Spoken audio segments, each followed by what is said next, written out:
Oke, kok tadi buat yang baru join tadi kita udah bahas bahwa milenial sekarang diprediksi dia bakal punya yang namanya properti yang lebih mengutamakan gaya hidup daripada mikirin masa depan. Sebenarnya kata Ko Robi tadi boleh diulang kok? Takutnya ini baru pada join soalnya. Bener nggak sih kok itu? Lagi Rista, anggapnya kita ulang lagi nih. Kita ulang lagi, oke. Sebelumnya thank you, perkenalkan saya Robi Herman. Saya memiliki bisnis properti, jadi konsultan dan juga kita handle tim marketing. Nah, saya punya gerakan menggaungkan namanya Muda Keren Punya Properti. Jadi dari muda ini, ya kan, kita udah mikirin untuk punya properti. Jadi muda terlihat keren dan pastinya keren dengan punya properti. Karena kenapa sih? Banyak yang umurnya yaitu 55 ke atas, 55 nggak punya rumah, gitu kan. 55 nggak punya. Betul. Seperti yang saya sharing juga, mestinya tuh happy, ya kan, enjoy, timbang-timbang cucu.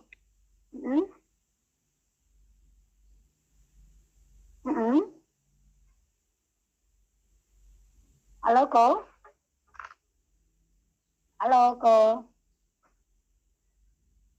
Halo Ko Ruby. Nah, kemudian generasi berikutnya ya, itu kan tadi umur 55 ke atas. Yang umur 40 mestinya udah mapan terus. Tapi nggak punya juga. Harusnya mapan, karena saya menjumpai gitu loh, umur 40 udah income-nya 40 juta, 50 juta, ya kan. Tapi saya tanya, apakah punya properti? Nggak punya. Terus uangnya habis di mana? Nah, habis di mana gitu. Nah, Risa juga mau kasih tahu nih kok, beberapa klien dari klien kita di Finansialku gitu ya, itu banyak banget yang konsultasi ke kita udah usia 40, 45, tapi begitu ditanya asetnya nggak punya aset karena mereka tinggal sama orang tua gitu. Ini parah banget deh kok. Yes, tinggal sama orang tua. Uangnya habisnya mungkin gadget, mobil, lifestyle, dan lain-lain. Gitu kan ya. Jadi uangnya gitu aja. Ya, itu yang realita yang terjadi. Itu. Terus kalau kita lihat ke generasi sebelumnya lagi, sebelum 40-an ya, bisa dibilang ya yang dibilang milenial ya. Nah, kalau milenial menganggap wah ini mahal, nanti aja deh, gitu kan, nantilah masih muda gitu kan ya, belum waktunya, gitu kan ya. Akhirnya nggak kepikiran atau menunda. Dan itu menjadi siklus lingkaran yang ya udah sampai umur 55 nggak punya properti, dan itu banyak terjadi gitu. So we can stop, kita bisa stop kayak gitu daripada udah 55 udah telat, ya kan. Kita bisa mulai dari sekarang. Pertama yaitu punya mindset dulu gitu kan. Mindset bahwa sebenarnya punya properti bisa kok gitu loh. Bisa. Gimana caranya, ya kan? Kita tinggal bagaimana manage keuangan. Saya banyak kolaborasi sama Finansialku nih.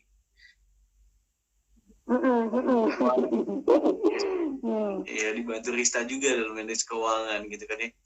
Yang saya selalu bilang ya teman-teman ya, untuk keuangan ya, alokasi aja 20% dari income kita gitu. Dari income kita. Gimana ya, beli rumah, ya kan, kita kumpulin uang buat DP dulu deh. Saat ini kita juga dukung, ya kan, kebijakannya DP-nya cuma 5% properti ya. Kalau rumah ya, khususnya kalau misalnya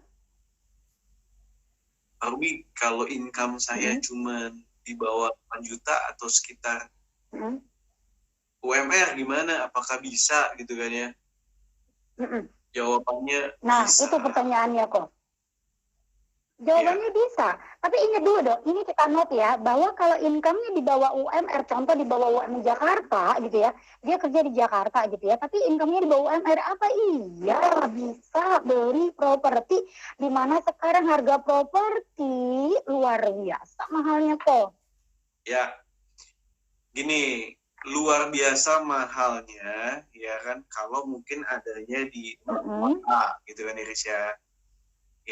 Kalau ada di dalam kota, ya harganya mungkin agak nggak terjangkau sama kemampuan yang kita ada gitu loh, ya. Tapi mungkin balik lagi, saya selalu menyarankan untuk beli propertinya sesuai dengan kemampuan kita gitu loh. Kita nyesuaiin dulu, adaptasi. Gitu. Kalau kita sesuai dengan keinginan, sulit gitu loh kebeli. Kalau sama juga, kalau mau beli mobil, kalau sesuai dengan keinginan, nggak sesuai sama kebutuhan atau kemampuan, sulit juga ya. Inginnya mungkin mobil sport gitu kan ya. Sulit juga. Iya, jadi sama aja gitu. Kayak handphone juga sama. Kalau pengennya nggak sesuai dengan kemampuan, yang akhirnya juga jadi bumerang gitu. Cicilannya nggak kebayar, akhirnya disita gitu kan. Contohnya gitu kan. Sama. Properti juga saya mau analogikan seperti itu. Ya, justru ya teman-teman, ya saya mengkampanyekan, menggaungkan bahwa sebenarnya beli properti jika sesuai dengan kemampuan kita itu bisa, ya, dan nggak usah gengsi. Itu kuncinya ya, Pak? Yes, itu kuncinya. Itu kuncinya ya. Kalau teman-teman di luar sana kepengen punya properti tapi income-nya masih terbatas, bisa nggak punya properti? Jawaban dari Ko Ruby adalah bisa, sangat-sangat bisa, tapi ada tapinya nih gitu ya.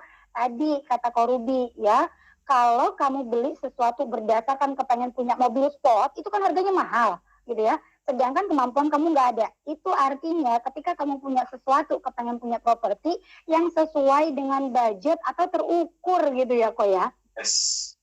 Nah, gimana sih cara mengukurnya nih, teman-teman? Gampang. Nah, itu gimana tuh? Ini saya tanya dulu, teman-teman, kalau mau punya properti, mau nggak untuk menahan, ya, menunda kesenangan, ya kan?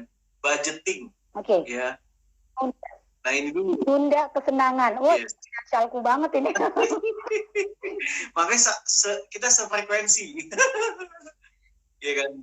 Jadi karena jangan cuma keinginan saja, tapi kita nggak bisa take action mengelola kita dalam manage keuangan, gitu loh. Balik lagi, gitu kan. Ya, teman-teman nggak mau kan umur 55 masih nggak punya properti, ya kan? Nggak mau. Kalau nggak mau, intinya dari sekarang kita renungin, kita mulai planning, take action untuk bisa nggak nahan 20%. Misalnya fresh graduate, misalnya contoh ya fresh graduate, ya bisa nggak mungkin dalam setahun atau 2 tahun bisa nggak ngumpulin, atau ya buat DP kan ngumpulin DP ya, bisa nggak latihan dulu misalnya untuk 20% ini ya nggak dipakai buat biaya dan lain-lain gitu, tapi ditabung misalnya gitu, ya kan. Kalau bilang bisa nih, bisa 10%, nggak apa-apa, latihan dulu 10% gitu kan, ya kan. Nah, bisa 20%, walaupun kalau bank bisa cicil 30% dari pendapatan gitu kan. Tapi saran saya 20%. Nah, kalau 80%-nya mau diapain?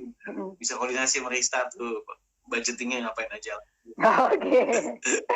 Budgetingnya seperti apa ya? Itu bagiannya teman-teman di Finansialku, bagaimana budgetingnya gitu ya.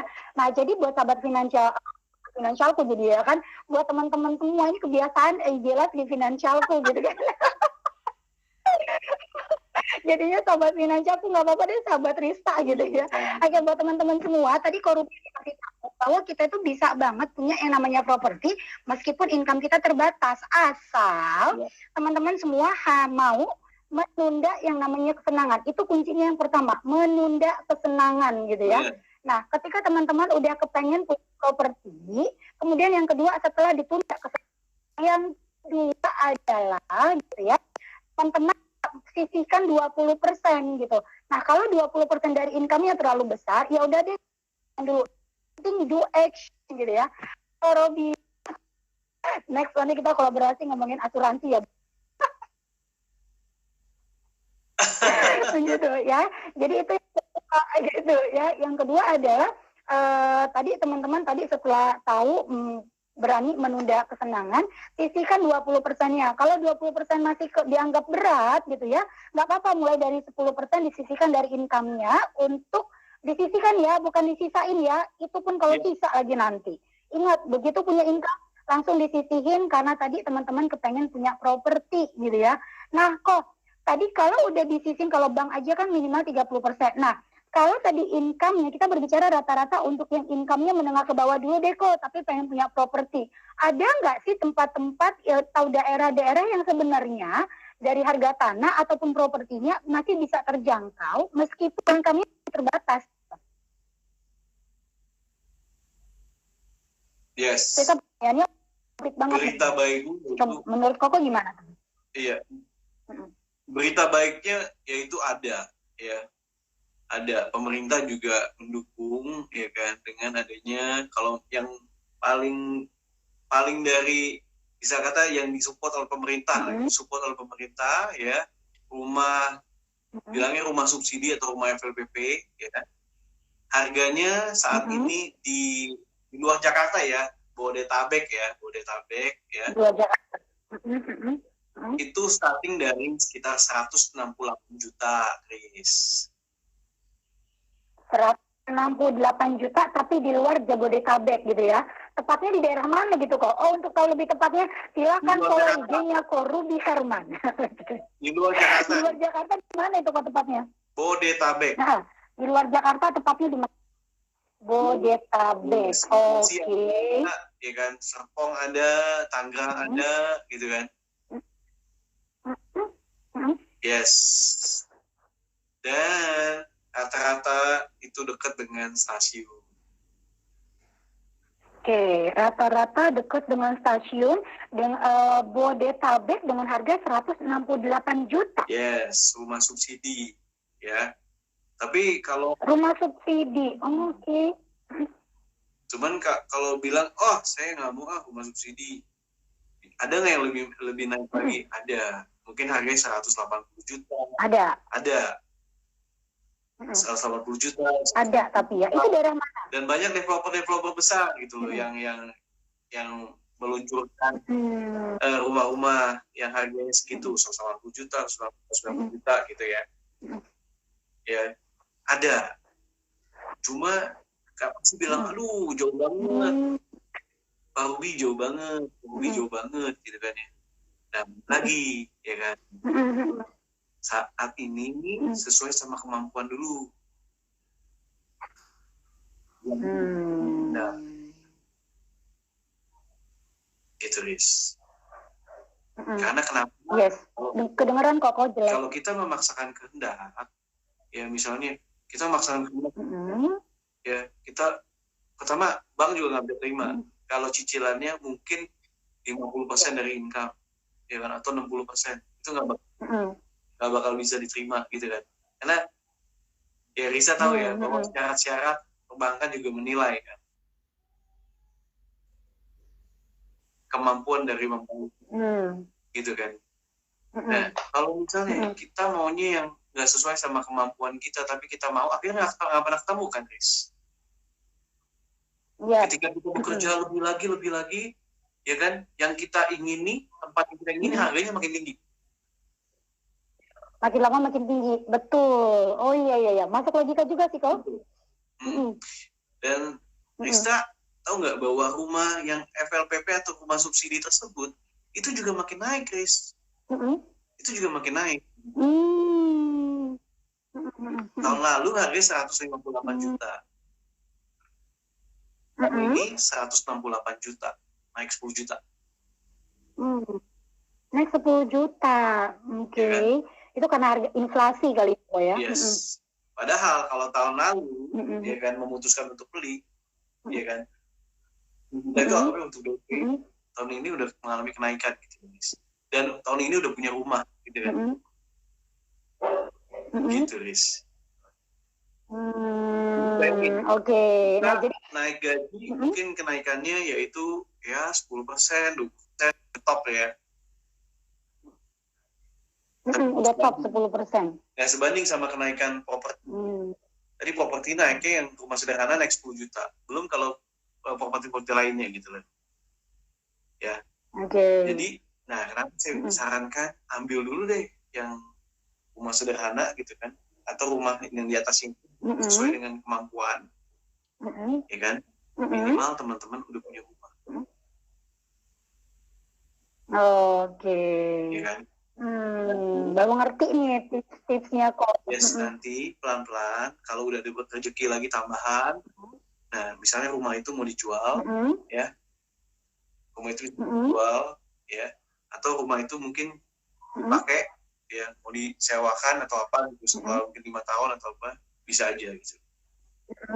Atau kalau ada rezeki lagi bisa beli rumah berikutnya gitu. Bisa beli rumah berikutnya. Tapi kalau beli rumah berikutnya DP-nya lain. DP-nya masih lebih besar karena properti kedua kan. DP lebih besar. Di bank juga melihat gitu. Kalau KPR lagi bank juga melihat. Cicilan yang pertama, properti pertama digabungin sama properti kedua, apakah jumlahnya totalnya 30% atau enggak gitu dari income. Oke. Jadi ini buat teman-teman udah termasuk trik juga loh dari Korubi gitu ya.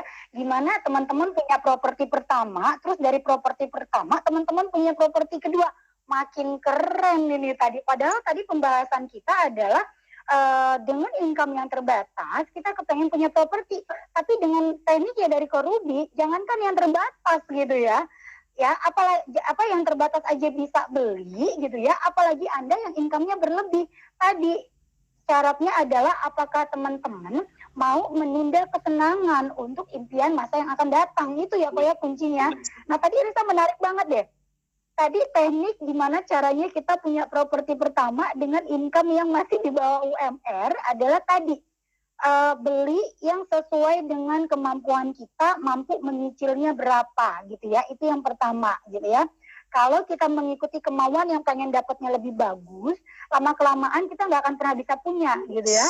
Itu ya kok kuncinya. Terus ketika yang satu udah punya, Anda mau dijual atau mau untuk nambah lagi, yang ini kalau dijual bisa modal untuk beli properti yang kedua, tapi yang agak lebih besar gitu ya. Ya, bisa lebih besar. Ya, menarik ini. Atau bisa lebih dekat kota gitu kan ya. Itu bisa. Yes, itu bisa. Oke. Dan ini satu trik yang sebenarnya milenial di luar sana ini belum pernah tahu deh. Makanya pantengin terus IG-nya Korubi Herman gitu ya. Dan Korubi juga di YouTube juga banyak banget ya kok ya. Dengan Finansialku juga ada ya. Tips and trick, bahkan punya e-book sih ya. Punya e-book sih ya kok ya untuk bagaimana milenial punya properti kalau nggak salah ya, dengan tagline-nya muda keren punya properti. Yes, bagaimana mantap. Atau orang-orang pun ya yang usianya ya menurut saya sih kalau masih muda masih bisa, masih memungkinkan gitu ya. Oke, tadi ada yang nanya. Kita masuk pertanyaan boleh Riz ya? Boleh. Ini katanya gini, bila tidak punya income yang pasti, sebaiknya kredit atau nabung agar punya properti. Mungkin ini kayak seorang freelancer gitu ya, income-nya nggak pasti kok. Nabung, sebaiknya kredit atau nabung dulu. Dulu saya adalah seorang freelancer. Dulu saya adalah seorang freelancer dulu, pertama kali kerja ya. Kalau teman-teman yang di sini adalah seorang freelancer, yes, itu tantangan buat teman-teman, termasuk saya juga. Dulu seorang freelancer, saya giat banget karena freelancer ini based on target penjualan. Setuju nggak, Riz? Ya kan? Freelancer ya kan adalah dapat income-nya variabel kan. Semakin tinggi penjualan. Kadang ada, kadang enggak. Kadang ada. Ya udah, kalau masih yang khususnya pada freelancer, ya teman-teman bisa ya untuk meningkatkan penjualan, nge-boost dulu nih. Ya, cari strategi tergantung nih di freelancer di mana gitu loh ya. Jadi gunakan ya momentum untuk meningkatkan penjualan Anda yang dahsyat gitu. Jadi bisa banget. Bisa banget untuk belinya, tapi konten bertahap gitu, Riz. Cicilan bertahap ke developer. Bertahap ke developer. Memang ada ya kok cicilan bertahap ke developer itu ada? Ada juga, cuma mungkin bertahapnya nggak terlalu panjang. Ya. gitu. Jadi tapi menurut saya kalau teman-teman yang khususnya yang nggak punya income pasti, sebenarnya ada dua pilihan. Pertama, teman-teman kerja dulu. Ini pertama teman-teman kerja dulu di perusahaan, jadi perusahaan karyawan tetap gitu. Itu opsi pertama, Riz. Oke, oh jadi karyawan. Iya. Kalau memang nggak sanggup gitu, kalau aduh kayaknya nggak sanggup nih, misalnya gitu nggak sanggup, ya udah kerja dulu. Sambil kerja, ya kan, butuh waktu kan untuk jadi karyawan tetap. Itu butuh mungkin sekitar 2 tahun, 3 tahun gitu ya, untuk jadi karyawan tetap. Realita ya, Riz ya. Nggak mungkin orang langsung perusahaan langsung karyawan tetap. Ya, karena bank juga akan melihat masa kerja ya, itu butuh waktu. Jadi butuh waktu. Tapi teman-teman punya planning. Ya, itu satu. Kalau opsi kedua yang tadi saya bilang, teman-teman, ya udah kasih waktu misalnya 3 tahun atau 2 tahun untuk kejar nih. Cari uangnya dulu gitu. Oke. Tabung dulu uangnya. Jangan beli dulu. Kan belum tersedia uangnya. Karena kita kan kayak angan-angan, kita belum dapat income gitu kan. Itu bisa jadi bumerang, Rin. Iya. Kenapa saya bilang jadi bumerang? Saat teman-teman udah beli, itu kan udah punya cicilan. Kalau teman-teman income belum fix, ya kan, ketika jatuh tempo, nggak ada uang. Wah, call 1, call 2. Gitu kan, ibarat kata gitu kan. Nah, itu malah bikin repot gitu ya, kok. Jadi bumerang gitu. Makanya saya mengedukasi, ya nggak instan. Nggak ada yang nggak ada yang gampang banget. Nggak, tapi ada caranya gitu. Yes. Teman-teman kalau tetap mau beli properti, dan perusahaan juga maunya ya kerja di yang mendapatkan income tetap gitu ya, jadi karyawan tetap. Misalnya bank itu maunya itu gitu ya. Yes. Dan yang kedua, ya kan, yaitu kerja keras, ya kan, misalnya di berbagai bidang sih, mau di bidang properti bisa, asuransi bisa, ya Riz ya, terus juga mau di bidang sales mobil bisa juga, misalnya gitu kan ya, any kind of sales gitu kan. Yang penting gimana teman-teman berjuang dapetin income yang banyak ya untuk properti. Oke, keren banget. Tips yang berikutnya, ini udah banyak tips banget, dan ini biasanya Korubi itu ada kelas-kelas berbayar, tapi malam hari ini sengaja Rista minta, kok tolong dong kita ngomong di IG-nya Rista gitu ya. Kita mau lagi menginformasikan kepada kita saat masih muda, kita harus punya properti. Jangan sampai ketika usia memasuki pensiun baru sadar itu nggak sama sekali. Dan itu banget di klien-klien di Financialku ketemu dengan Rita itu rata-rata hampir semua, tapi hampir mau pensiun tapi nggak punya aset propertinya gitu ya.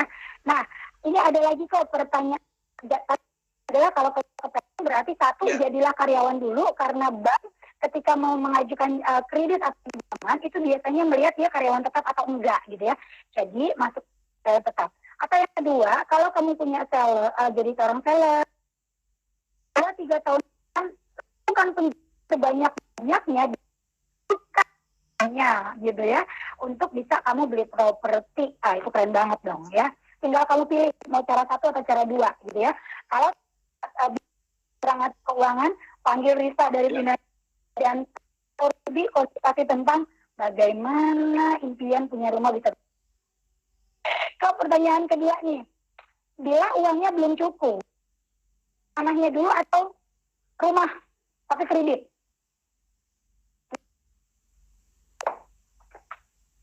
Oke, kalau untuk tanah, ya ini jarang nih, jarang yang bank mau approve, ya jarang. Kebanyakan yaitu rumah, ya. Saran saya. Ya, saya nggak tahu nih, duitnya itu relatif kan. Tapi saya kasih contoh aja. Tadi misalnya harga rumah yang subsidi ya 168 juta. DP-nya yaitu 5%.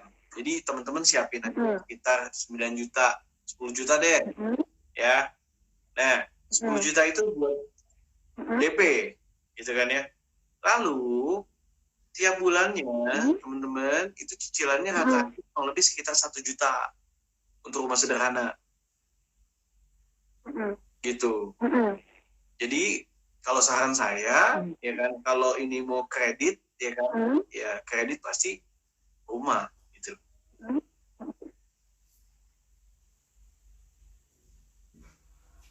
Kalau uangnya katanya masih sedikit, tadi contoh nominal 10 juta, ya udah nabung sampai 10 juta.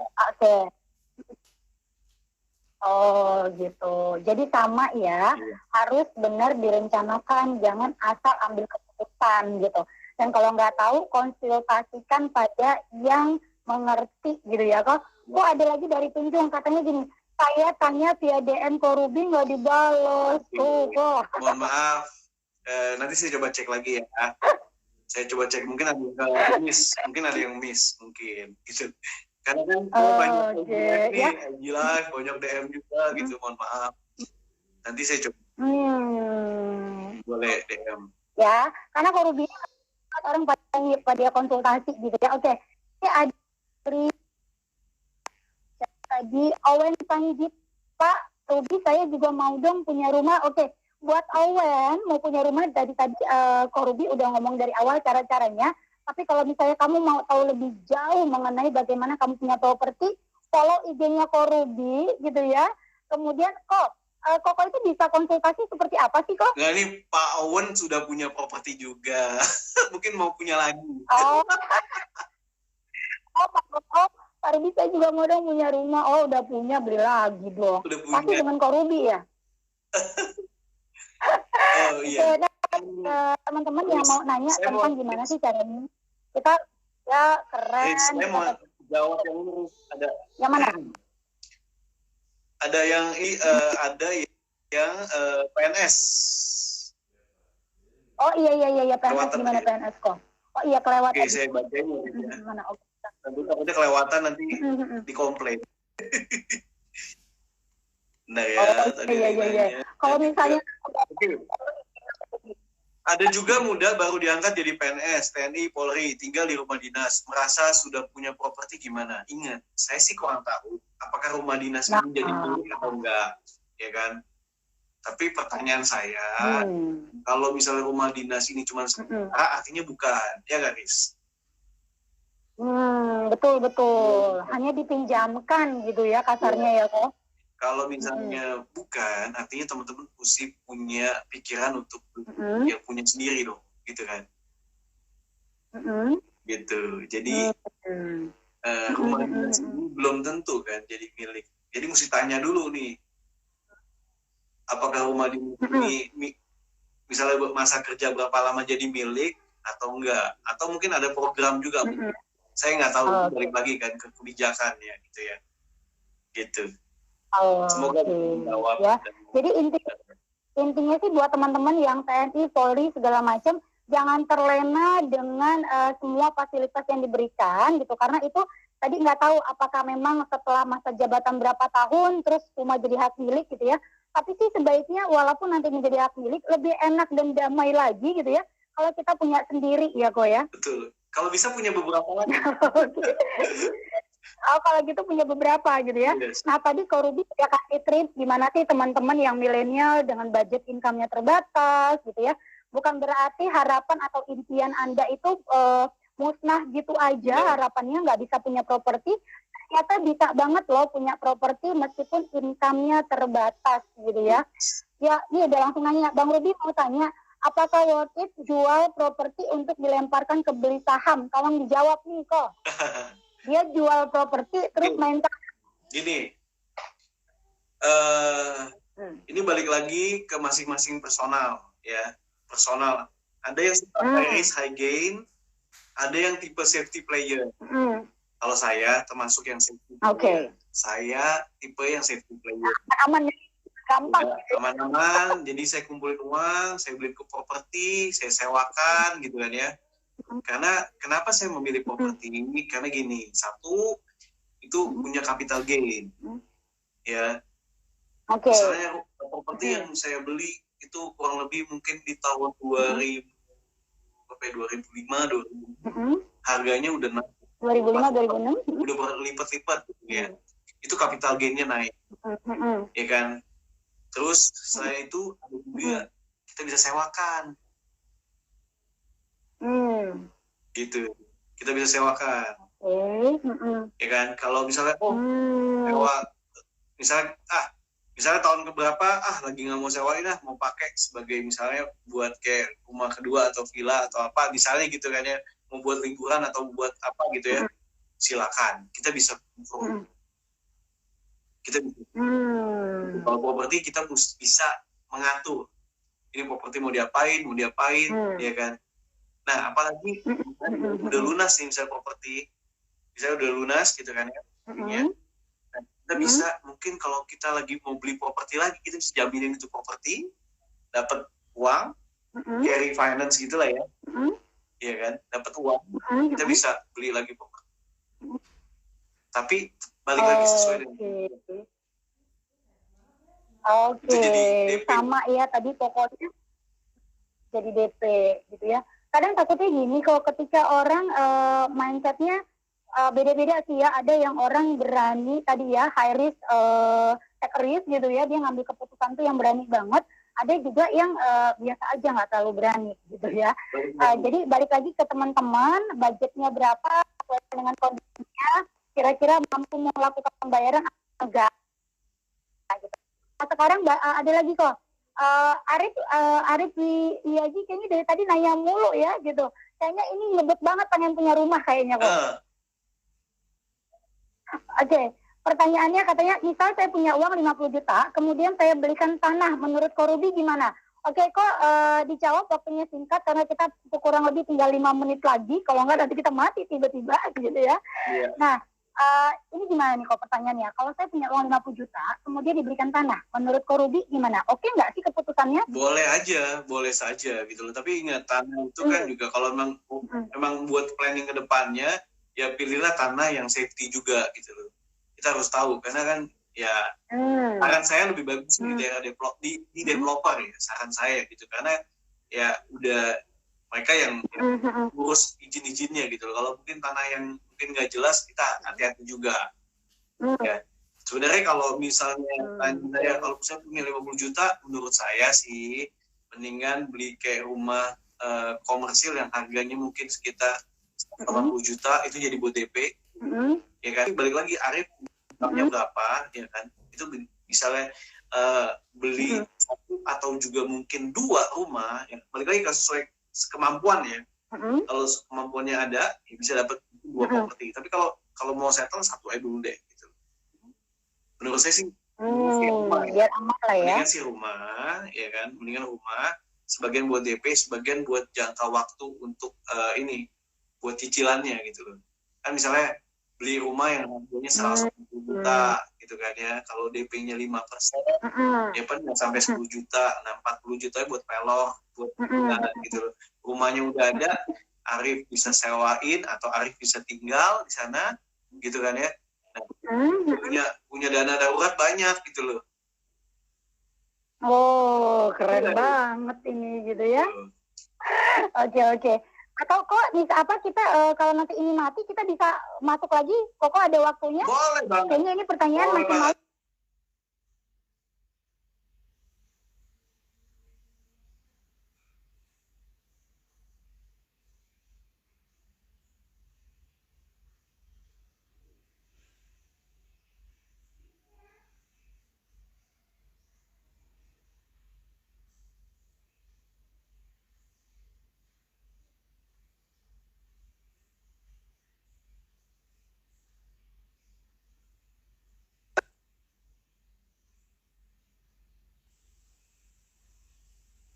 Halo, ya, kok? Tadi muter-muter, oke. Ya, oke. Oke, ini karena banyak banget pertanyaan tuh ya, banyak banget pertanyaan. Oh, enggak, tenang aja, tenang. Oke ya. Oke, nanti kalau misalnya ini udah mati IG-nya, gitu kita masuk lagi ya. Oke. Nah, buat sahabat finansialku mulu nih ya, kebiasaan di finansialku. Oke. sahabat Rista, sahabat Korup. Oke, kok ini kita tutup dulu buat teman-teman join lagi karena kita membuka di sesi kedua karena ini pertanyaan makin lama makin kenceng gitu ya. Ingetin kok pertanyaannya. Pertanyaannya adalah saya punya properti bank boleh siap. 9 juta, di mana strateginya kenapa lagi katanya gitu ya. Terus kalau saya punya tanah mau dikaplingin menurut Bang Rudi gimana gitu. Ada 2 pertanyaan tadi ya. Siap. Bang, kalau bahas properti selain rumah, misal tanah atau apartemen, boleh kita bahas semua ya. Oke, Kak Rudi, aku tutup dulu. Nanti kita join lagi ya. Oke, thank you Kak. Gabung lagi ya. Stay tune. Income terbatas. Hai Kak. Wow, seru ya. Oke, seru nih pembahasannya. Jadi teman-teman, tadinya ini kita sama Korubi, aku cuma mau bahas-bahas biasa aja, tapi ternyata animonya banyak banget. Dan thank you banget buat teman-teman yang udah gabung dan kepengen banget punya properti nih kok, gitu. Kok tadi ada pertanyaan di sebelumnya, yang nanya gini tadi, kalau dia punya tanah, kemudian dikapling-kaplingin, itu oke nggak sih? Oke. Menurut saya gini, kalau teman-teman punya tanah, dan tanahnya memang udah teman-teman punya, udah lunas gitu ya teman-teman ya. Lalu kan kalau mau pecah-pecah jadi kapling lagi, itu mesti diurus, mesti di pengurusan izin, ya kan? Itu yang mesti ke BPN, gitu kan, Badan Pertanahan, ya kan? Boleh aja sih, cuman dalam pengurusan itu kan butuh waktu, tenaga, dan uang, gitu kan ya. Kalau memang udah butuh waktu. Iya, sekarang ngurus bolak-balik kan, ngurus ke BPN. Jadi mesti pemecahan kapling gitu kan ya. Ya boleh aja, nggak saya nggak pernah. Jadi teman-teman udah mulai jadi kayak ya developer gitu ya, misalnya ya. Boleh aja gitu. Bagi kalau bisa ya cari orang-orang yang teman-teman udah percaya gitu loh. Karena ya kan ya itulah butuh prosesnya itu ya kan. Ya kalau kita kenal baik, orang-orang yang kompeten, bagus, silakan gitu loh. Bisa dijual lagi kan kapling kecil. Oke, jadi boleh-boleh aja. Oke, jadi boleh-boleh aja kalau teman-teman punya tanah kemudian dikapling-kaplingin boleh-boleh aja. Tapi kan tadi Kak Ruby bilang gitu ya, yang namanya bisnis pasti ada yang namanya apa ya? Dibilang mafia kok kayaknya ngeri banget gitu bahasanya ya. Bilang itulah. Resiko ya. Gitu ya, ngeri banget kalau ngomong. Nah, tadi ada pertanyaan dari Haris.aiko, tenang aja, Rista ingat kok tadi pertanyaannya. Dia udah punya rumah gitu ya, punya properti harga 900 juta kalau nggak salah di Jogja. Dan kepengen punya properti yang kedua gitu ya. Nah itu gimana tuh kok? Itu bisa aja Haris, bisa aja. Tinggal Haris mengukur nih, apakah yang tadi rumah tadi udah lunas atau belum? 9 juta. Ya kan, kalau belum, ya kan artinya ada cicilan kan. Itu ada beban juga, beban utang. Nah, saat mau beli properti berikutnya, Haris mesti perhitungkan utang ke yang kedua itu, ya kan, totalnya lebih dari 30% apa enggak. Gitu. Kemudian Haris juga perhitungkan untuk DP-nya. Kalau properti kedua, biasanya ada peningkatan. Kata-kata udah 20-30% DP-nya. Gitu. Ya, ada yang minim, ada juga tergantung promo dari developer tersebut gitu. Tapi rata-rata itu udah 20-30% gitu loh. Jadi yang sebenarnya gini, belum Haris memutuskan untuk mengambil properti berikutnya, Haris cek dulu gitu loh kemampuan Haris, ya kan, terus dana darurat juga harus ada gitu, karena itu biasa Bu Risa tuh butuh sharing juga. Nah, siapin juga DP-nya. Terus nih tujuannya untuk apa gitu. Oke, sudah lunas, bagus. Kalau sudah lunas, ya udah, kalau udah lunas tinggal ya planning yang buat properti kedua ini, siapin buat DP-nya sama apakah ya pembayarannya cicilan atau ya kredit gitu kan ya. Ya udah gitu. Gitu sih, Haris. Jadi gitu banget. Oke, jadi balik lagi untuk Haris gitu ya, yang kepengen punya properti yang kedua.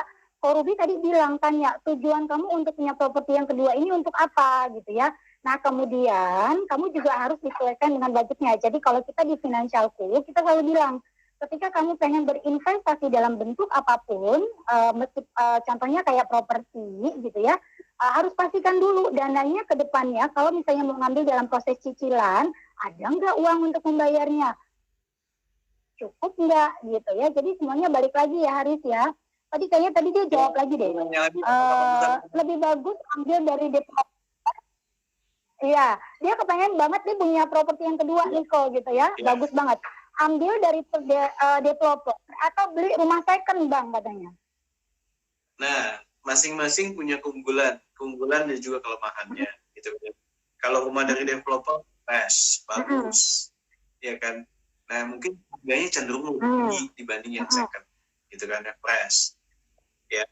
Nah, itu bagusnya kalau rumah baru. Tapi kalau rumah second mungkin ya ada mungkin bocor atau mungkin juga butuh renovasi gitu ya, atau mungkin ada hayat dan lain-lain gitu.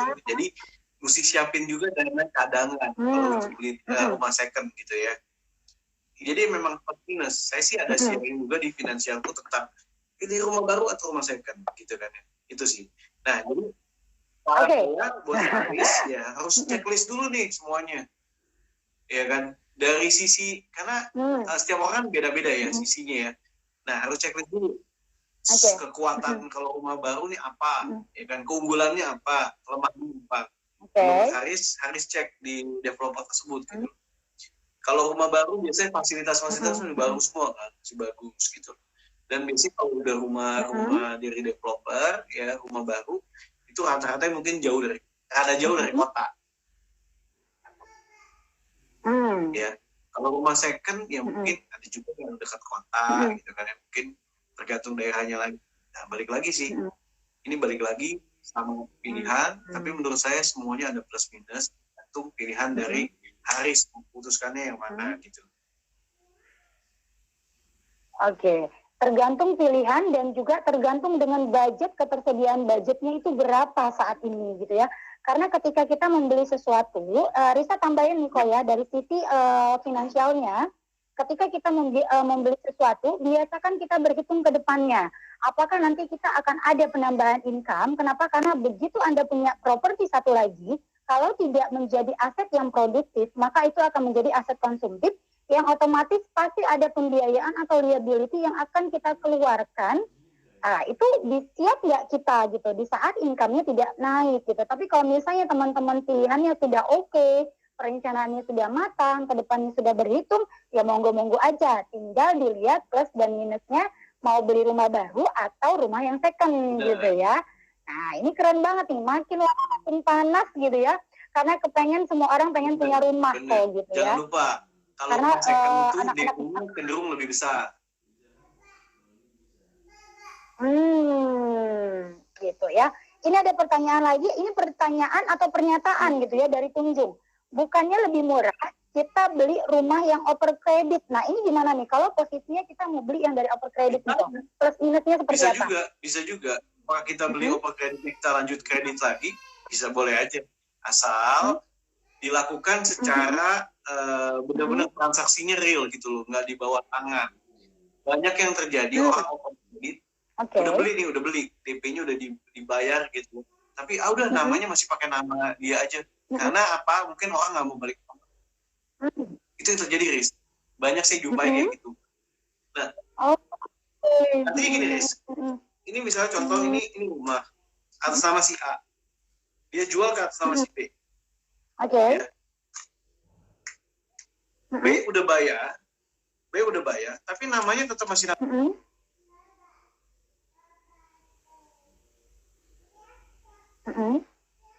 Oh, halo, kok? Tadi ya, A jual ke B. Gimana tadi? A jual ke B. Over kredit. Namanya ini masih nama A. B sudah bayar. Ini yang sering terjadi, over kredit, namanya tetap nama A, dan biarin aja nanti lunas. Nah, kalau ada something happen, si A atau si B, ini masih tetap punya nama milik si A. Oke. Berarti memang dari awal udah harus clear gitu ya, kok ya? Jadi saya tahankan, ya kan, walaupun ada pajak, ya lebih baik ya udah eksekusi gitu loh, over kredit ya. Banyak orang yang saling percaya aja gitu loh. Ingat, uang ya uang gitu loh. Ya. Uang ya uang. Gitu loh. Iya. Uang nggak gitu ya. Jadi kadang ya jika tadi A dan B itu ya kan, emang ada perjanjian gitu loh, kwitansi apa segala macam. Tapi masih sama atas sama A gitu ya. Iya kan? Jika ada apa-apa sama B mungkin itu nggak bisa nge-claim. Yes, memang begitu. Ya. Jadi ada tips nggak sih kok? Ada tips nggak sih kalau misalnya pada saat nanti ini mungkin teman-teman ada juga yang ngambil pilihan bahwa udah deh aku mau ngambil rumah yang over kredit aja. Nah, tips and triknya kalau mau ngambil rumah yang seperti itu gimana? Boleh. Pertama, teman-teman pastikan bahwa yang jual itu benar-benar pemiliknya. Itu harus ya. Kita bisa cek. Oke. Yang pertama. Iya kan? Jangan terlalu gampang udah percaya gitu loh. Harga murah, tahu-tahu bukan pemiliknya gitu atau gimana. Itu satu. Kedua, langsung ya eksekusi untuk cepat-cepat ganti nama. Misalnya kan over kredit kan. Ini DP itu kan dia harus bayar kan. DP dan uang-uang yang sudah dibayar sebelumnya kan bayar ganti langsung balik nama gitu. Walaupun itu ada pajak dan lain-lain. Jadi waktu over kredit itu tenang gitu loh. Gitu. Jadi banyak juga orang yang terjebak karena murah.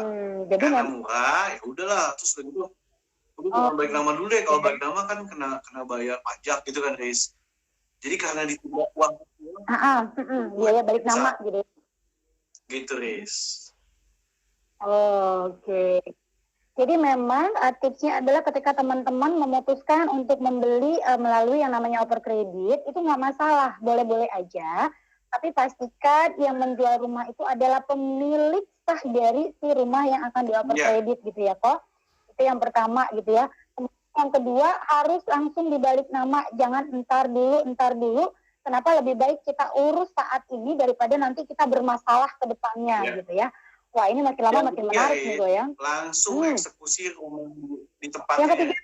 Langsung juga dulu. Jangan lama-lama, langsung kita lihat tempatnya, jadinya langsung kita lihat ke rumahnya tersebut gitu. Langsung lihat fisik rumahnya ya. Gitu. Oke. Lanjut guys. Oke. Arif pertanyaannya banyak ya.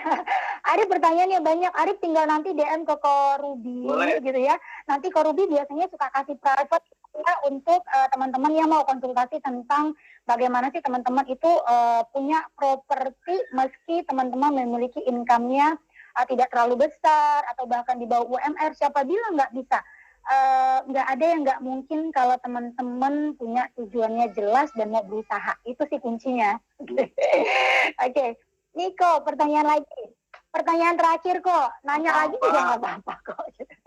Yang jadi ya, katanya gini. Bila saya kredit rumah adalah kekhawatiran saya akan angsurannya tersendat karena income yang nggak pasti. Bila 50 juta itu beli tanah dan nabung. Bila 50 juta itu dibeliin tanah dan nabung untuk rumah. Oh, yang 50 juta tadi kok. Kan tadi Koko saranin, daripada kamu beli tanah, 50 jutanya langsung di DP untuk beli rumah. Contoh rumah yang harga misalnya 160 juta gitu kan. Nah, tinggal kredit yang sisanya.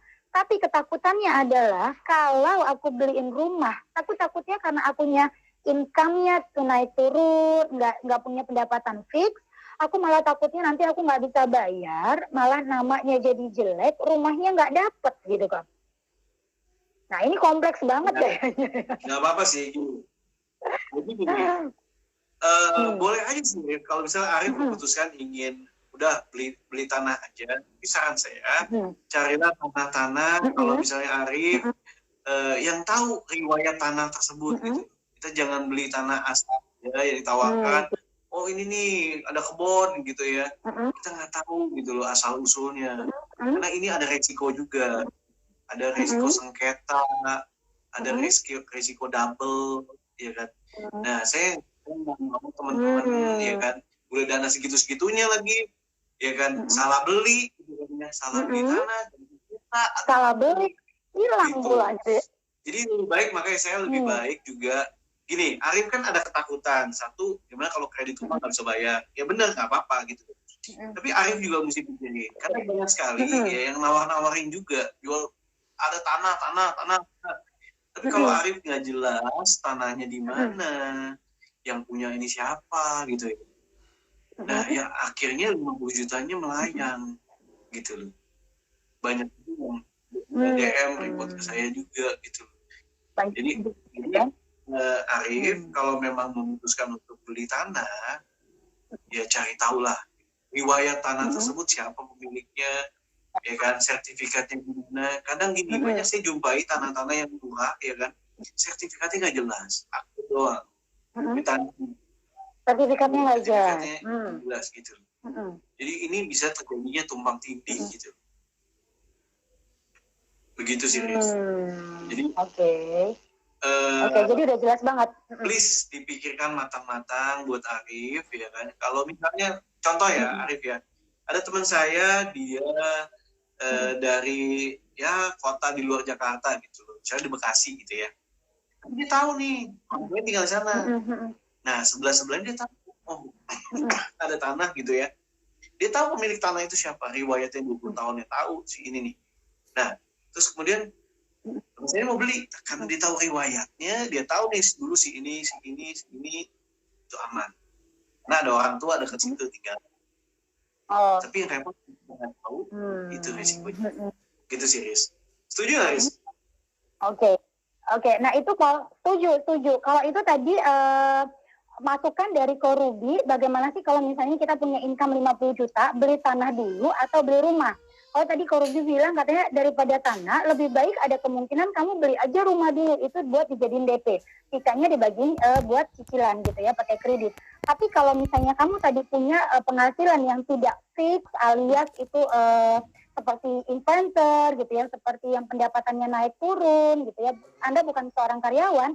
Kalau sisinya Risa sebagai seorang perencana keuangan dari Financial Group, kita selalu bilang, apapun yang mau Anda lakukan terhadap income kamu, gitu ya, baik sekecil apapun atau sebesar apapun, lebih baik dilakukan perencanaan secara matang dulu, gitu ya. Nah, kenapa? Agar ketakutan yang kamu takutin tadi nggak bisa bayar cicilan di tengah jalan, itu tidak menjadi khawatiran, sehingga membuat kamu jadi tidak berani untuk mengambil keputusan beli tanah atau beli rumah, gitu. Nah, kalau kamunya udah dilema seperti ini, otomatis gitu ya, sudah dipastikan Anda tidak akan memiliki yang namanya properti, Anda tidak akan memiliki yang namanya punya tanah gitu ya. Nah, jadi pastikan ketika teman-teman memiliki income berapapun gitu ya, contoh 50 juta tadi, boleh-boleh aja beli tanah, boleh gitu ya. Kemudian nanti tinggal menabung untuk membangun si tanah tersebut gitu ya. Nah, bisa juga kalau Anda tidak mau kerja 2-3 kali gitu ya, keluar uangnya, karena setiap apapun keputusan itu pasti ada efek A dan efek B-nya gitu. Jadi tinggal disesuaikan dengan kebutuhan kita gitu ya. Nah, lakukan perencanaan ketika teman-teman memang mau punya rumah, yuk hitung lagi budgetnya saat ini punyanya berapa gitu. Kemudian hitung ke depannya, kalau dia memang dicicil 5 atau 10 tahun, kita berpikir kira-kira 5-10 tahun kita masih punya income apa enggak? Itu oke pikirannya seperti itu. Nah, untuk mensiasati agar 5-10 tahun takutnya resiko kita nggak bisa bayar, maka yuk pada saat teman-teman memutuskan, lakukan di 2-3 tahun ke depan, itu teman-teman mempercepat yang namanya punya income. Trik yang kedua dari Korubi tadi ya, tambah income-nya gitu ya. Gitu ya, jadi karyawan atau Anda melakukan penjualan secara besar-besaran untuk dapat income, kemudian income-nya Anda tabung, Anda simpan untuk saving 5 atau 10 tahun ke depan sesuai dengan cicilan Anda gitu. Wah, seru banget gitu ya. Thank you banget yang udah pada gabung. Saya tambahin dikit ya, Riz, yang tadi soal Arif ya. Rif, bayangin ya, kalau kamu tadi kan punya mindset beli tanah, tapi kalau saya kasih option gitu beli rumah ya, kamu buat DP misalnya 10 juta ya, 10 juta nih, Rif. Lalu kamu mesti bisa punya cadangan 40 juta, Rif. Dan 10 juta ini begitu DP, otomatis kamu udah dapat rumah. Itu akad ya, akad kredit. Tapi kamu prepare 40 juta, Rif. 40 jutanya ini kamu jangan pakai hal-hal yang nggak benar. 40 juta itu kalau bulan artinya kamu mesti bisa punya cadangan 40 bulan, Rif. 4 bulan, 4 Kamu punya bulan. cadangan 40 bulan. 40 bulan untuk buat bayar bulanan kan. Oke, buat bayar bulanan. Kamu punya 40 bulan dari. Nah, kamu punya mindset di 4 bulan ini, 40 bulan ini sebagai dana cadangan. Nah, kamu juga harus giat juga untuk ngisi slot ini nih. Kalau misalnya udah berkurang jadi sisa tinggal 30 bulan, nah, kamu harus kerja keras untuk penuhin lagi nih jadi 40 gitu. Kamu punya peluang untuk itu mindset aja sih. Gitu loh. Tenang. Itu mindsetnya. Jadi udah bisa ini gitu loh ya kan. Bisa buat bayar angsuran. Masih bisa bayar rumah, ya. Kalau kamu punya tanah, kamu 50 juta lebih. Nah, buat bangun, buat tinggal di situ kamu butuh uang lagi, Rif, gitu loh. Walaupun kesannya kayak keras. Kalau dari 10 juta, kamu bisa tinggalin, Rif, di situ. Kedua, kamu bisa kalau kamu pakai satu kamarnya satu lagi bisa kamu sewain, misalnya gitu ya. Bisa disewain. Yes. Atau kalau nggak mau lagi, betul, kamar tersebut jadi kayak kantor kamu, misalnya kantor ruang kerja kamu. Gitu, itu bisa aja. Ya, tapi balik lagi, ini pilihan. Ini kan opsi-opsi gitu ya, balik-balik pilihan. Yang memutuskan nanti teman-teman semua. Saya akan silakan ke teman-teman semua. Oke, balik lagi Risa sama Ko Robi hari ini malam ini gitu ya. Sebenarnya ini adalah obrolan santai-santai aja. Kita mau ngomongin gimana sih di saat muda gitu ya, kita tetap keren, terus kita punya properti gitu ya. Kenapa? Karena banyak banget anak milenial yang saat ini ketika memutuskan untuk menikah tidak berpikir nanti tinggalnya di mana ya gitu. Udah deh tempat mama aku aja, udah deh di tempat orang tuaku aja gitu ya. Tapi tidak berpikir bahwa sebenarnya sebaiknya kita memiliki properti sendiri gitu ya. Jadi memang harus dipersiapkan. Oke, ini seru banget. Balik lagi ke pilihan ya. Tadi kamu mau dibeliin tanah atau enggak, tapi Ko Ruby tadi udah kasih tips and tricks-nya.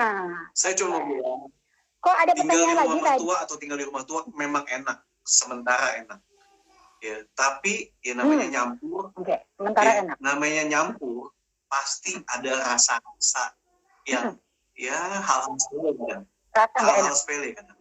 Tapi itu bisa jadi pemantik, ya pemantik untuk gitu. Jadi saran saya, ya kan lebih baik udah punya keluarga, mari bangun di istana sendiri. Walaupun itu mungkin istananya sederhana gitu, minimal itu istana Anda sendiri. Saran saya.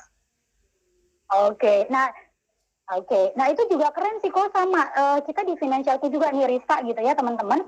Pada saat memberikan advice kepada teman-teman gitu ya di luar sana, ketika pengen punya properti itu ya memang harus direncanakan dulu gitu. Jadi aku dengan teman-teman, waduh, CEO aku muncul gitu kan. Selamat malam Pak Melvin. CEO-nya muncul nih bos gitu ya. CEO-nya muncul. Wah, kalau Pak malam ini. Ini tadi aturan sejam, nambah 1 jam lagi gitu. Pak CEO, kita mesti kopi darat gitu. Yes. Kopi darat gitu ya. Karena kita memang ngomongin banyak banget yang teman-teman yang curhat ke Finansialku juga bahwa ngomong gini, aduh aku kok kapan sih bisa punya properti Kak? Bisa nggak sih income 1,5 di 3 juta gitu, 5 juta kita punya properti. Nah kalau misalnya tadi teman-teman udah ngikutin dari sesi yang satunya gitu ya, kita sebenarnya berapapun income kamu, kalau kamu lakukan perencanaan dengan yang tepat gitu ya, boleh juga lo gunain aplikasi Finansialku, di sana bisa dihitung berapa budget rumah yang bisa kamu pilih gitu ya, terus berapa yang bisa kamu sisihkan dari awal gitu.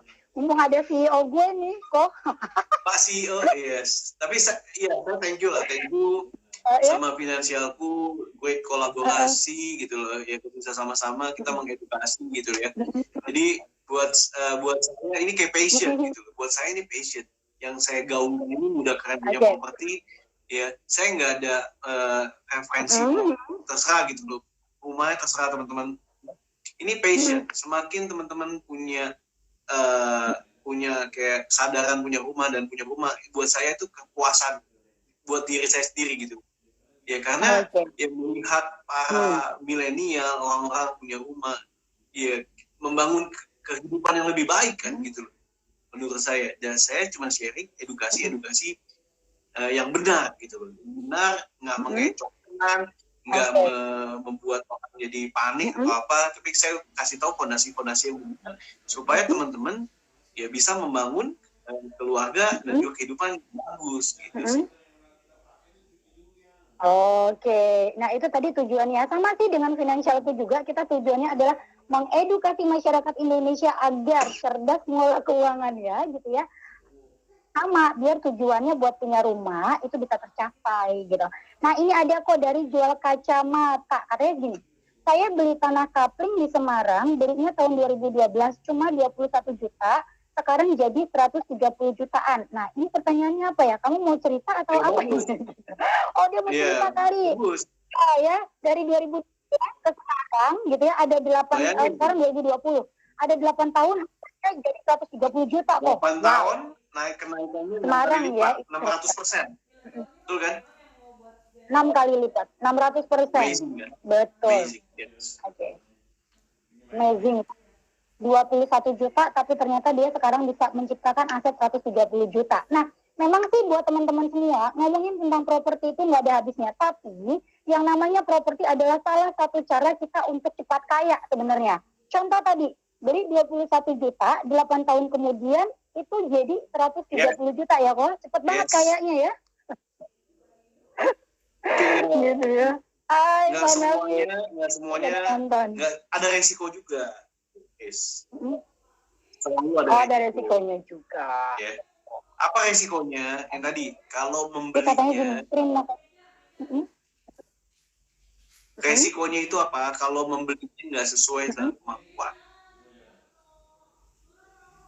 Oh, itu resiko. Itu udah pasti. Terus kemudian salah beli properti.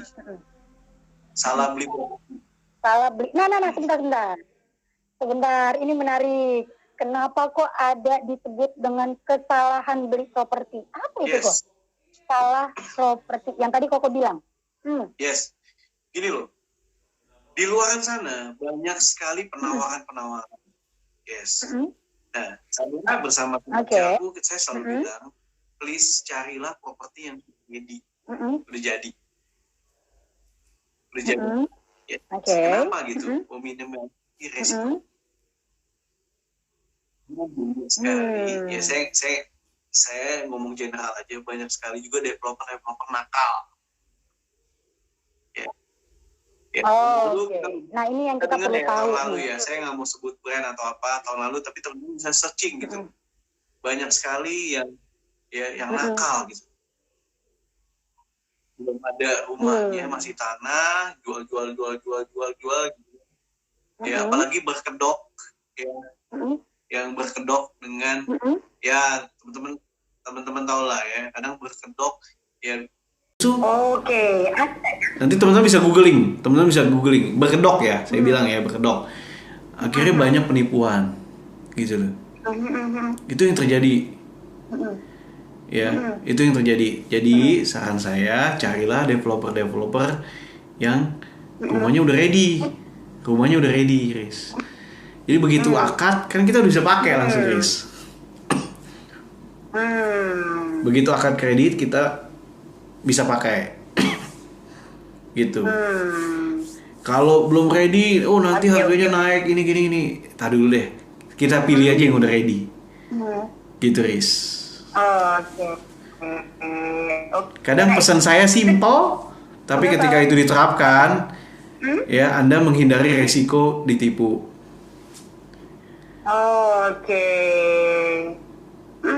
Banyak banget nih udah ilmunya nih ya dari Korubi ya malam hari ini ya. Ada yang DM saya katanya ilmunya daging. Ilmu daging. Gitu ya. Semua gitu ya. Ini kenapa?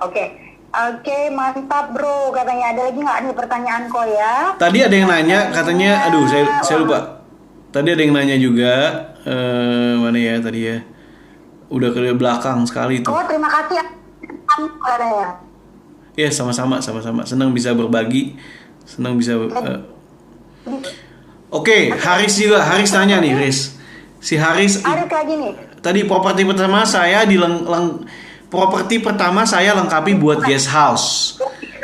Apakah worth it kalau diambil pinjaman bank dengan jaminan rumah? Oke.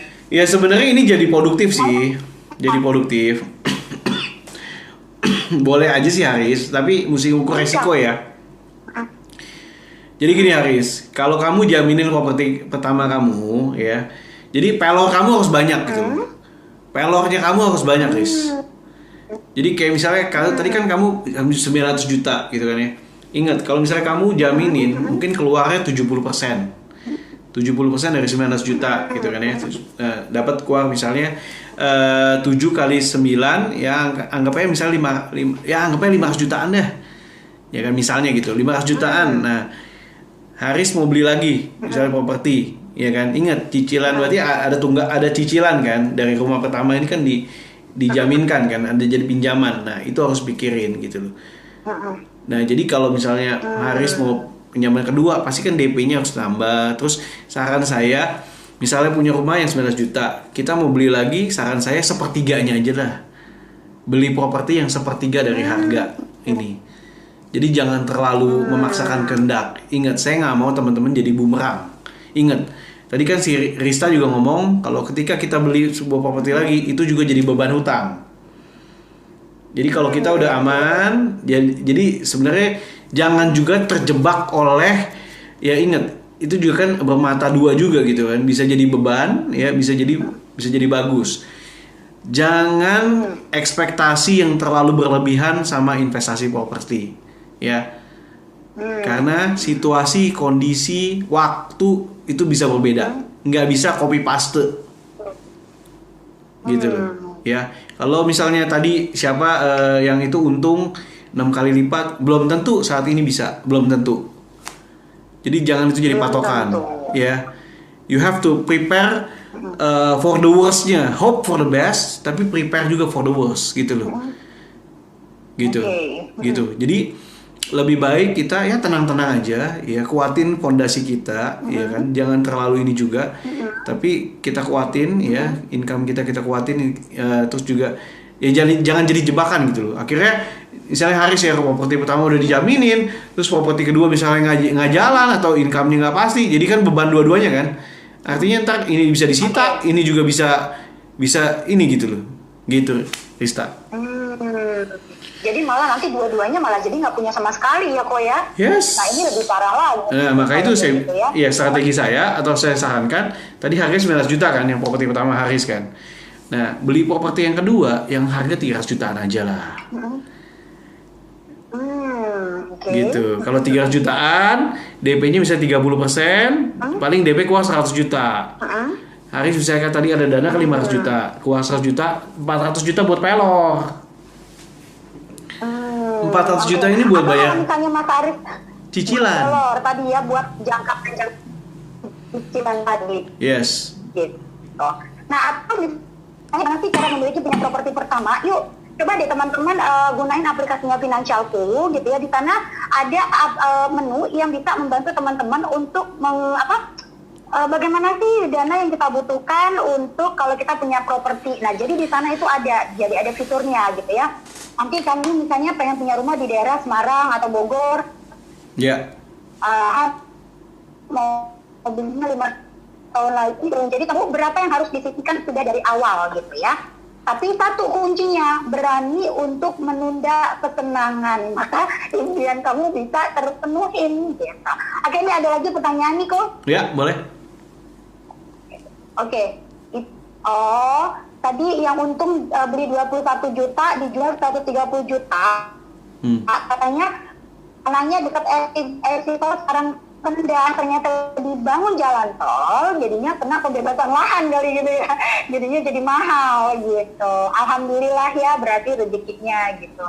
Oke, Haris udah terjawab ya sama Ko Ruby, tapi kalau misalnya Haris masih pengen lebih detail lagi, atau teman-temannya pengen tahu tentang dunia properti, tips and tricksnya, bisa follow IG-nya Ko Ruby di mana kok? @Ruby Herman, RUBY Herman. Ini saya tulis ya. Oke, ya. Saya tulis ya. gitu. Biar bisa langsung nanti konsultasi dengan Koruby karena Koruby juga punya tim gitu ya. Dan Koruby adalah YouTuber nomor 1 ngomongin properti di Finansialku. Yeay. Thank you Finansialku sudah menganugerahkan. Thank you. Gitu ya. Thank you. Oh, sudah di-follow Bang. Thank you. Pertanyaan lagi dengan Koruby, yuk silakan, kita masih ada waktunya. Riz. Pak Messi mau tanya, nggak usah ya? Oh boleh banget. Sebenarnya saya juga ada kolaborasi sama Finansialku. Kita punya kayak webinar, tanya jawab gitu kan, sharing gitu kan ya. Teman-teman mungkin bisa DM Krista juga atau DM ke Finansialku. Tanya tentang muda keren punya properti gitu loh. Ke Finansialku deh, finansialku.com. Ke Finansialku ya, ke Minko Finansialku itu ada e-booknya ya kok ya? Yes, kita punya e-book, kemudian juga kita punya video-video, terus kita juga punya komunitas muda keren punya properti. Yes, jadi ini bisa tanya jawab, bisa gimana nih kalau mau beli ini, gimana kalau mau beli ini. Ya minimal saya bisa sharing apa yang dari pengalaman saya, dan seenggaknya dari pengalaman saya bisa ya berbagi, teman-teman bisa juga buat buat jadi acuan gitu loh. Gitu. Oke. Kok ada event nggak dalam waktu dekat ini, event online gitu yang ngomongin tentang muda keren punya properti bareng Finansialku? Ada. Saya lupa tanggalnya, kalau nggak salah tanggal 20 something saya akan live IG juga. Kebanyakan live IG. Terus nanti kita ada webinar gitu, webinar juga sama Finansialku gitu kan. Jadi ini. Aduh, Bro Haris sudah gatal pengen nambah properti. Santai, tenang, santai. Santai bro. Santai. Ini ganas, iya kan udah ini santai. Iya. Ya, Bro Haris ikutin dong event-eventnya Koruby. Jadi nanti di sana bisa dapat informasi yang luar biasa. Apalagi untuk punya properti. Ya kali aja kan Bro Haris nanti bisa punya bisnis properti ya nggak? Bener banget. Bener. Jadi gini, saya Riz. belum pernah pinjam ke bank. Oke. Silakan. Belum pernah pinjam ke bank katanya. Apakah menakutkan kok? Enggak. Hantu kali banknya ya enggak? Gini, makanya saya bilang selama kita sesuai dengan ini, saya banyak sering ngomong sesuai dengan kemampuan, ya. Sekali lagi kalau kita sesuai dengan kemampuan dan kita pakai bank itu kan leverage ya, meleverage gitu kan ya.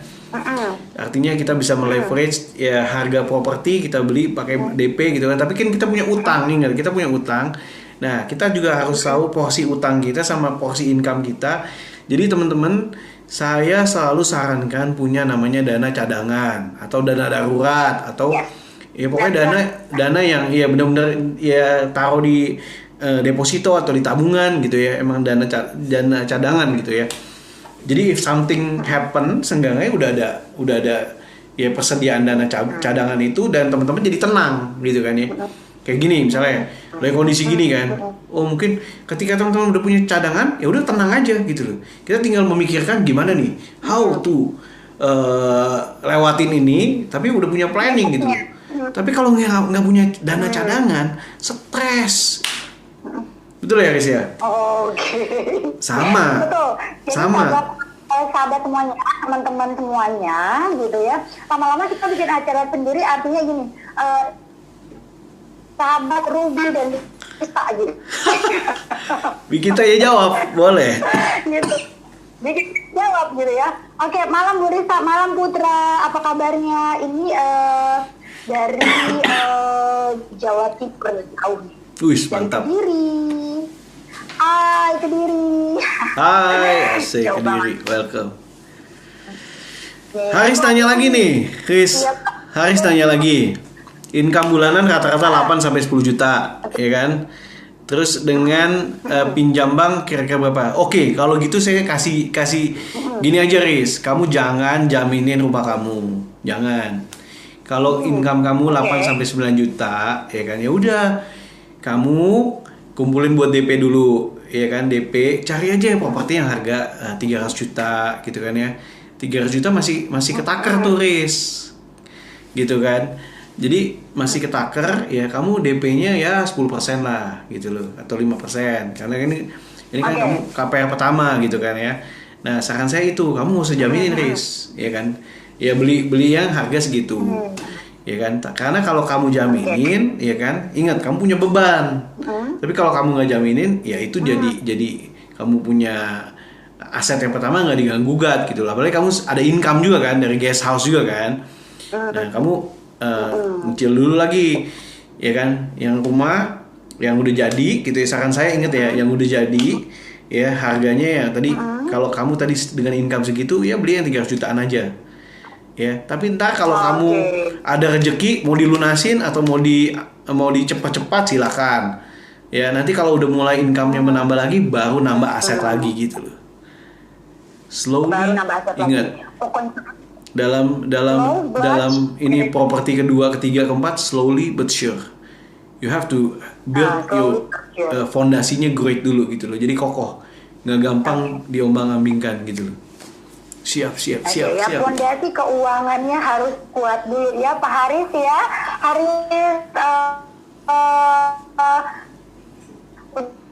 Ya betul semua. Jadi kita tidak berteori gitu ya. Kenapa? Karena Korubi juga sudah banyak klien-klien yang dibantu dengan Korubi bagaimana untuk memiliki yang namanya properti. Izin lagi Arif satu nanya gitu ya. Asik. Oke, mumpung ingat katanya, apa yang perlu dipertimbangkan untuk membeli ruko HGB? Oke, gini. Ini Arif mau belinya cash atau kredit nih? Kalau kredit terus terang perbankan agak teliti analisanya untuk ruko ini ya. Perbankan ini agak detail banget menganalisa siapa nih yang mau beli gitu loh. Apalagi kalau kredit ya, itu kan ya. Apalagi ya saat ini kita lagi menghadapi pandemi kan, bank akan menilai bisnisnya ini kena nggak sama impact dari pandemi gitu loh. Ya, kalau mau beli ruko boleh banget, tapi ruko itu DP-nya lebih besar ya. 30 sampai mungkin 50%. Gitu, 30 sampai 50%. Nah, kadang orang beli ruko kalau saya sih terus terang kurang menyarankan untuk orang beli ruko yang untuk bisnisnya yang belum stabil. Atau income-nya masih yang bisnisnya belum stabil. Yang bisnisnya belum stabil. Dia pikir mau beli ruko, ya kan? Ingat, ekspektasi belum tentu sesuai realita. Ingat itu. Ekspektasi tidak seindah kenyataan. Yes, ekspektasi belum tentu sesuai dengan realita. Ada yang pikirannya, wah bisnis gue bakal booming nih, booming. Itu kan angan-angan, belum realita. Ya kan? Halusinasi kalau ya kan, belum realita udah beli ini, ya kan? Beli ini, akhirnya jadi bumerang gitu loh ya. Jadi menurut saya step by step dulu, kuatin income, ya. Ingat, karena ruko ini biasanya harga lebih mahal, jauh berkali-kali lipat gitu loh. Iya. Kalau rumah masih ada yang 168 juta, kalau ruko nggak ada yang harga segitu gitu loh. Rata-rata udah. Iya, rata-rata udah di atas 500. Kalau di luar Bodetabek yang daerah-daerah kecil ya, pinggiran ya. Kalau daerah-daerah bagus udah 1M gitu loh, 2M, 3M. Jadi beban juga makin berat gitu loh. Iya, beban makin berat gitu loh. Jadi ingat, jangan overconfident. Sekali lagi ya, saya bukan mau sharing, nggak optimis banget sih. Yes, boleh aja optimis gitu loh. Tapi ingat, utang Anda juga nggak bisa dibayar dengan optimis loh. Utang Anda nggak bisa dibayar dengan optimis. Utang Anda dibayar dengan uang, bukan cuma optimis gitu loh. Menurut saya optimis itu boleh, tapi realita juga harus kita perhitungkan gitu loh. Jadi ketika teman-teman mau melakukan apapun, hitung lagi budgetnya. Kira-kira nanti apa keputusan kita ini menyusahkan kita atau enggak. Itu sih kalau dari kita di sisi keuangan gitu ya kok. Yes. Sebenarnya sama teman-teman semua yang gabung malam hari ini. Thank you banget Risa sama Ko Robi lagi ngomongin gimana sih kita muda, keren, terus kita punya properti.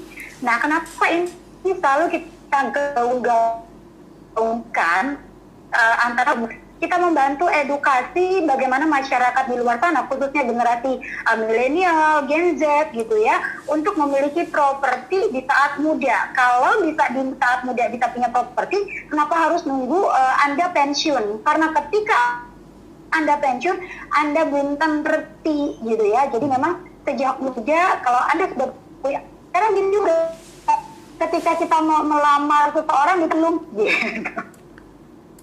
Ya, nanti anak gue mau ditaruh di mana nih? Betul, itu ada betul bapak-bapak sekali. yang kalau misalnya ini kan bisa ya, Pak. Betul. Terus, Gitu. Nah, Riz, buat, saya mau tambahin Riz, banyak juga mindset orang yang salah. Saya mau Oke. sharing sedikit. Ya, pertama, ada yang ngandelin orang tua, Riz. Tenang aja, orang tua gua kaya. Ntar juga jatuh-jatuhnya ke gua, gitu kan ya. Tahu nggak, Riz, berapa banyak bisnis-bisnis yang saat ini jatuh dan akhirnya disita-sitain sampai orang, ya sampai bisa kata hancur gitu loh. Sampai rumahnya disita. itu banyak banget kok. Banyak banget. Tapi makanya saya bilang, kalau cuma ngandelin orang lain, orang tua atau tenang lah gue, tenang. Ya kan, kita nggak berusaha gitu loh. Sebagai, jadi gini, manusia itu punya tanggung jawab masing-masing menurut saya. Betul. Ya kan, kalau kita menaruh kita punya yang seharusnya kita bisa tapi kita bebankan ke orang lain, suatu saat orang lain menghadapi masalah, kita sendiri nggak punya fondasi untuk kehidupan. Gitu.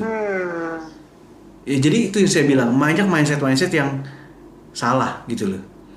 Jadi seharusnya kita harus berdiri juga sendiri gitu loh. Berdiri sendiri, ya kan? Berdiri sendiri, nggak bisa ngandelin dari orang tua atau gimana gitu loh. Karena saya banyak Chris, saya lihat sendiri rekan-rekan teman saya gitu loh, kondisi gini, habis bablas.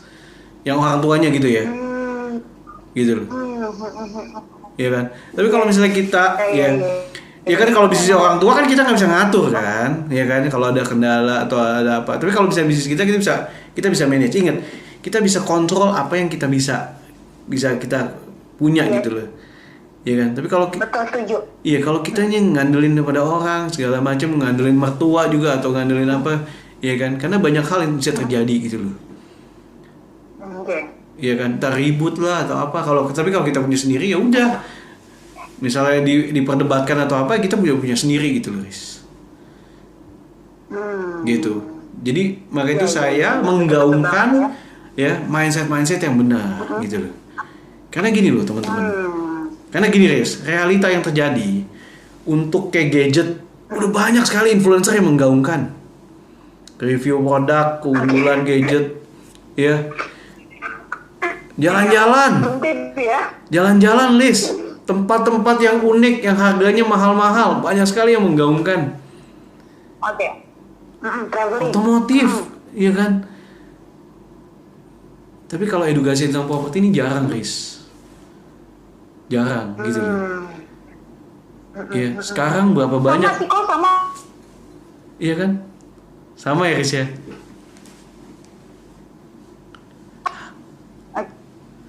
Pada saat kita lagi ngomongin sosialisasi tentang keuangan, banyak banget yang orang apa sih ngomongin uang, nggak penting banget deh. Yang direncanain kan uangnya, yang punya income-nya besar, ngapain income yang kecil-kecil lagi direncanain, sama kok. Jadi pada saat kita ngomongin uang, kita ngomongin punya properti, orang masih banyak banget yang belum aware gitu ya. Yes. Jadi banyak sih beberapa faktor benar apa yang kok ngomongin dari awal, bahwa yang udah keburu akhirnya membuat dia ngeblok, akhirnya dia nggak bakal punya yang namanya properti gitu ya. Jadi benerin dulu mindsetnya gitu. Nah, kok ada pertanyaan lagi kok. Jadi buat yang baru gabung, aku sama Ko Ruby Herman, beliau adalah salah satu YouTuber nomor 1 ngomongin properti di Finansialku. Asik. Oke ya, konsultan untuk properti. Tadi ada pertanyaan, coba tadi ada atas. Oh, Haris lain. Lama-lama aku datang, Haris, kamu ke Jogja. Kesimpulannya dengan budget 300 juta tadi, katanya ya, saya ambil rumah second aja ya Bang, bisa dapat yang lebih besar. Bah, boleh. Tuh, Rumah second udah jadi, boleh dong, boleh banget, boleh. Apalagi sekarang mungkin banyak sekali, mungkin yang orang jual BU gitu kan, jual butuh ya. Boleh banget, Riz. Nanti sharing ya. Jadi Nanti ya sharing ya kalau udah beli ya dengan harga 300 juta terus beli rumah di Jogja yang second gitu. Nanti Iya. sharing ya sama Korubi. Maksud Oke, saya teman-teman ceritakan masih ada gitu loh. waktu. Ceritakan maksud saya. Ya, Kalau udah ceritakan. ambil gitu kan. Tapi bagus lah. Menurut saya Haris fundamentalnya udah kokoh nih, lumayan kokoh gitu kan. Karena tadi rumahnya jadi produktif, dijadiin guest house. Kan bisa dapat income lagi kan, gitu loh. Itu lumayan bagus gitu loh. Terus sekarang dia lagi cari rumah second lagi, Oke, mungkin jadi polanya udah bener. Oke, jadi pola pikirnya udah oke, mindsetnya udah keren gitu ya. Nah, buat teman-teman yang malam hari ini masih belum punya properti gitu ya, kepengen punya properti pertama, nggak tahu caranya, teman-teman bisa follow IG-nya Finansialku. Di sana juga Korubi membahas seputar bagaimana para milenial, para generasi Gen Z itu punya rumah pertamanya gitu ya. Dan dalam waktu dekat juga Korubi sama Finansialku akan ada event yang membahas tentang properti ya kok ya. Yes, benar sekali. Ih, mantep banget. Siap. Mudah-mudahan ada keberuntungan. Yes, ingat keberuntungan. Oke. Menurut saya harus dipersiapkan, ya kan, keberuntungan juga harus dipersiapkan. Ketika ketemu kesempatan, boom, yes, gitu. Dan Riz, saya cuma mau sharing bahwa di momen-momen seperti ini banyak orang yang juga udah punya rumah, ya walaupun rumah sederhana. Saat work from home, mereka udah tinggal di rumah, gitu kan ya, tinggal di rumah sendiri. Ingat, kita tadi kan kalau misalnya kayak rumah subsidi itu kan cicilannya mungkin sekitar 1 juta, ya kan. Oke. Sekarang kita ngontrak aja di rumah harga berapa gitu kan ya, kontrak ngekos gitu kan. Lu banyak sih. Iya kan? 1 juta, 2 juta tergantung faktornya kok. Makanya, nah lebih baik kan punya rumah sendiri walaupun cicilan 1 juta ya kita bisa berjuang lah. Gitu kan. Berjuang.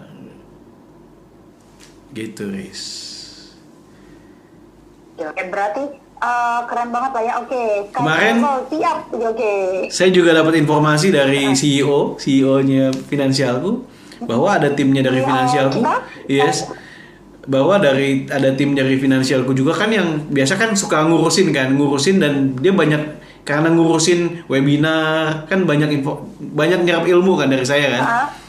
Dan dia langsung jadi siap-siap eksekusi untuk beli rumah gitu loh. Ya saya bilang ya bagus, itu justru bagus dong.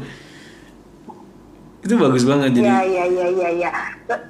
Berarti selain dipersiapkan secara matang budgetnya, teman-teman juga harus mempunyai keberanian gitu ya. Yes, gitu. benar sekali. Ada Bro Roy Sakti, Funnel Rezeki. Wah, mantap ini. Ini banyak suhu-suhu juga gitu loh. Di bidangnya masing-masing ya. Begitu Ruby Herman sama Rista dari keuangan sama properti, ini ada Roy Sakti ngomongin tentang kartu kredit gitu ya. Udah pada ayo bagaimana kita bikin event collab semua turun. Iya boleh, kalau perlu nanti ya mungkin Finansialku bisa menyalurkan gitu atau ya mengkolaborasikan gitu loh ya. Ada yang mungkin dari kita bikin kolaborasi bareng ya. Iya dong, seru banget. Yuk kita edukasi sama-sama Indonesia untuk jadi lebih baik lagi gitu kan ya. Ya kan, jadi punya fondasi yang kokoh gitu kan ya.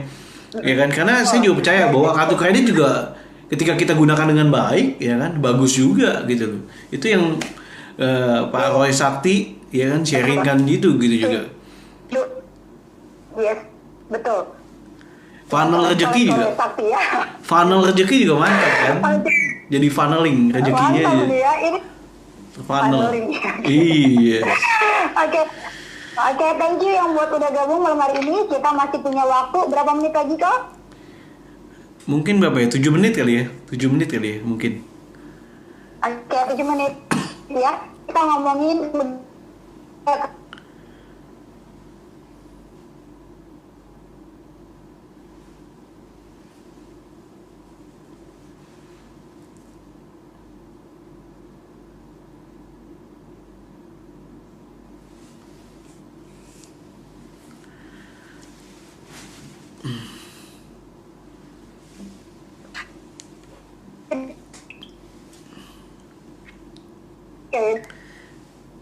kok aman? Ya. Oke, tadi Aman. buffering, sekarang udah aman. Agak motor. Ya. Oke, udah aman. Oke, buat teman-teman juga yang udah nonton IG live kita, Rista sama Korubi Herman, Rista ulang lagi, beliau adalah nomor satu YouTuber ngomongin tentang properti di Financialku. Jadi, Asik. mau punya income berapapun, kita ambil kesimpulannya malam hari ini, income berapapun itu sebenarnya teman-teman bisa mewujudkan untuk punya properti pertama gitu ya. Bahkan dari pertama bisa jadi punya properti kedua. Korubi udah kasih tips and triknya kurang lebih 2 jam kita IG live kok. Mantap, ini rekor. Selama ini saya kebanyakan 1 jam. Ya biasanya cuma 1 jam, ini 2 jam kita bahas kupas tuntas tentang bagaimana sih teman-teman itu punya properti di properti pertama pada saat teman-teman punya income yang tidak terlalu besar gitu ya, atau bahkan di bawah UMR sekalipun teman-teman masih bisa mewujudkan keinginan punya properti gitu ya. Jadi jangan terburu-buru untuk bilang aduh income gue segini mana mungkin gue punya properti, karena di dunia ini nggak ada yang nggak mungkin ya kok. Yes. Pesan buat teman-teman yang ngedengerin kita malam hari ini. Yes. Sekali lagi thank you so much nih Rista, udah luar biasa juga. Saya kenal sosok pribadi Rista nih amazing banget gitu loh, optimis, semangat gitu loh ya. Seorang perencana keuangan yang luar biasa. Itu saya lihat sering keluar kota, sering banget gitu ya, mengedukasi, sharing ya. Terus kemudian juga di TV ya kan. Baru di CNBC, terus ada lagi di mana gitu kan ya. Amazing banget Rista. Thank you so much sudah menginspiring ya Indonesia gitu.